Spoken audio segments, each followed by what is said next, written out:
A very important feature of this Victorian age is the reform bills.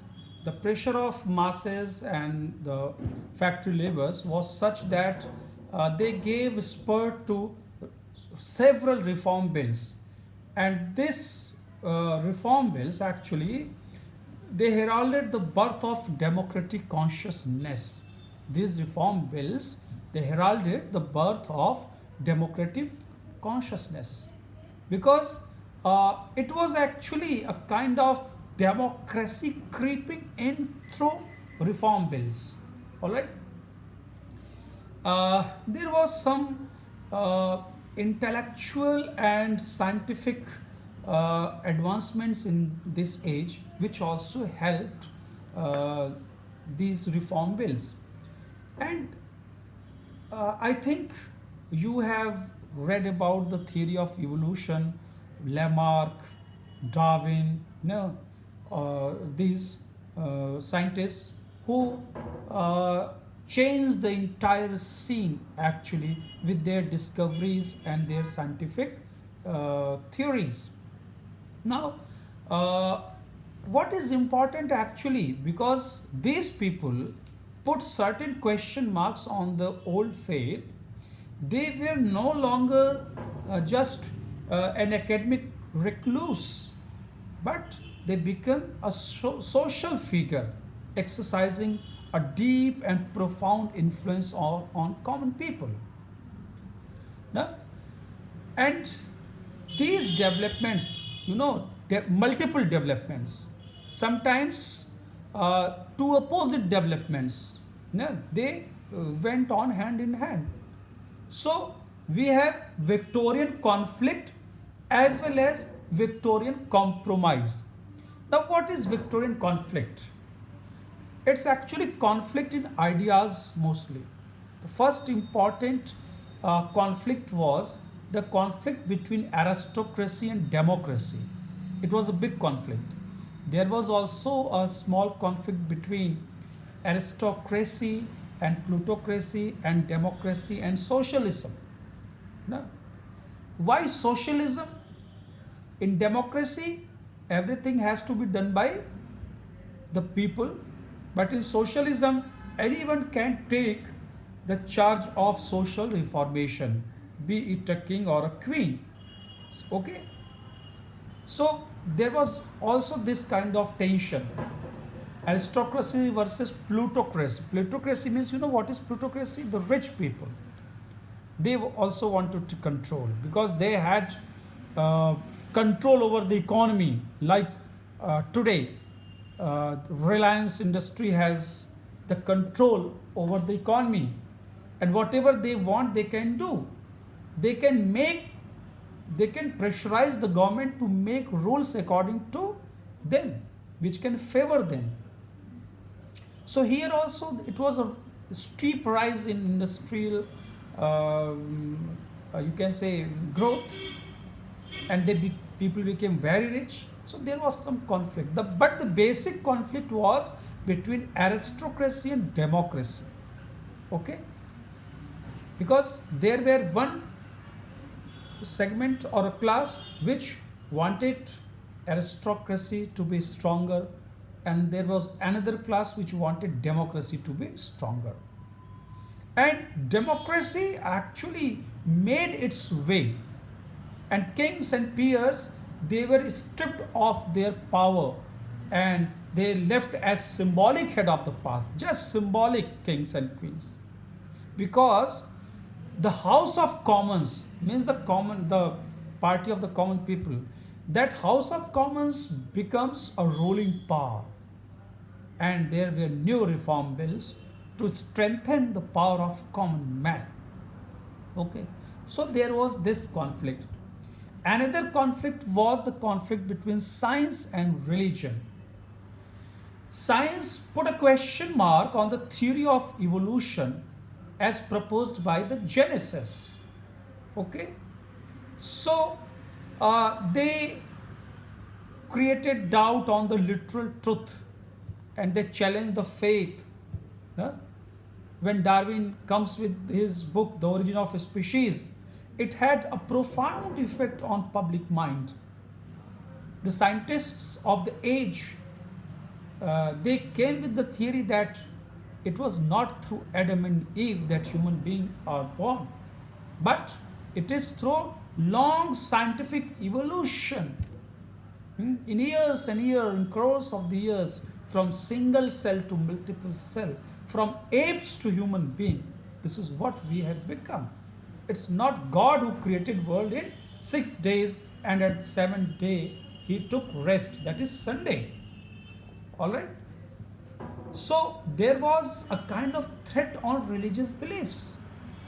But those who were in charge of religion, they also worked hard to revive faith, and there was a movement because these people were moralists at heart. So there was a movement that is called the Oxford movement. Just keep it in your mind always. What was Oxford movement? It was actually a revival of old Roman Catholic religion. Okay? When your teachers might have talked to you about Renaissance, in Renaissance it was Protestantism which thrashed Catholicism. But here again, that old Catholic, Roman Catholic religion is revived. All right. And at one place, science was creating doubt, and they were trying to catch people to have faith in religion. A very good line by Matthew Arnold in his poem, he summarizes the sentiment of the age. It was doubt, despair, and dispute. An age of doubt, despair, and dispute. What dispute means? Conflict. Despair, I have talked to you about despair of the labor class, the masses, and doubt is here. But at the same time, people were craving for order, decorum, and decency. Writers were writing about duty, honor, and obligation of a gentleman. Therefore, what we find, despite these conflicts, we find compromise. That is called Victorian compromise. Okay?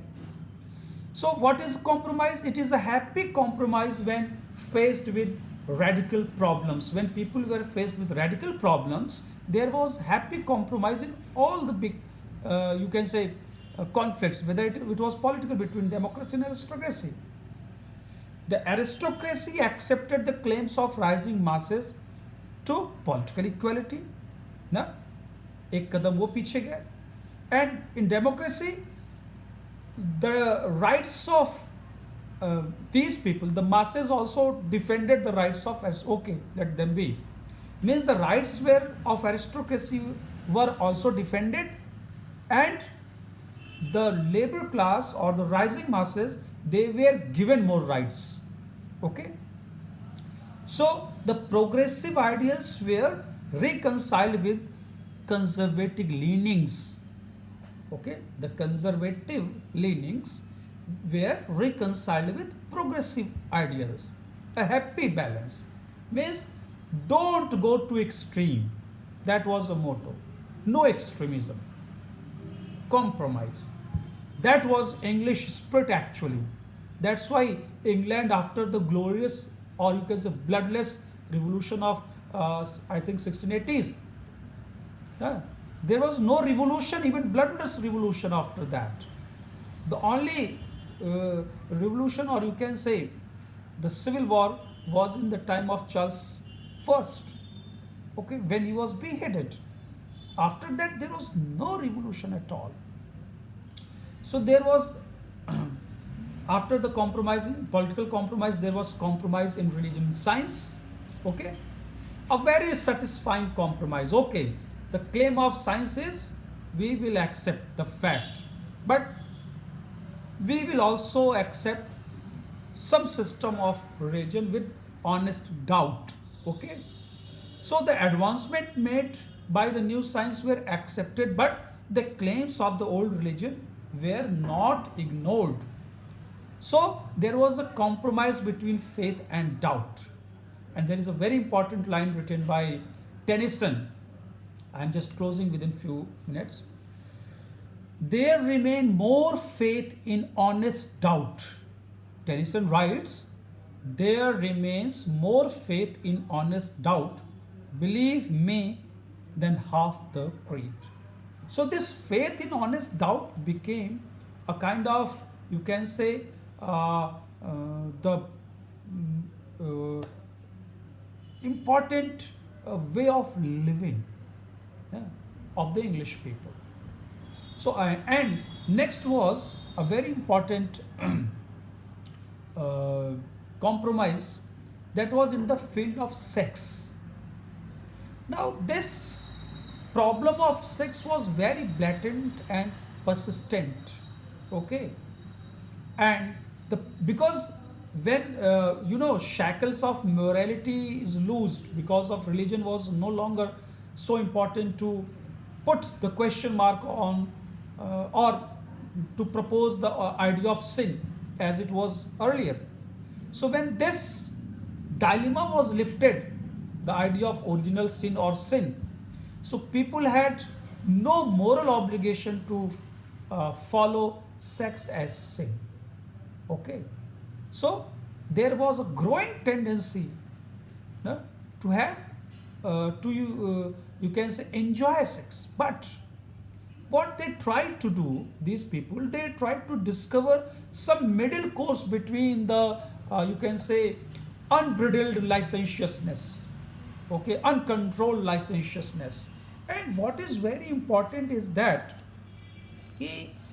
they permitted indulgence in sex but restricted its sphere to conjugal felicity, means in married life only, happy married life. Okay, so the Victorian ideal was to achieve wedded bliss, not any enjoyment outside wedding, wedded bliss rather than satisfaction of the sex urge by illegal and unauthorized methods. All right. And there was another compromise between capital and labor. If capital is thesis, labor is antithesis. This is what Marx say. And the synthesis, according to Marx, was what? A classless society. But this never happened in Britain actually. What happened there actually? That the capitalist acknowledged the rights of the labor and they started supplying them more amenities, and reform bills helped the masses with rise in their wages. So there was also a compromise there. All right. So this was all about the Victorian age as a background. In my next lecture, I will talk about Victorian literature.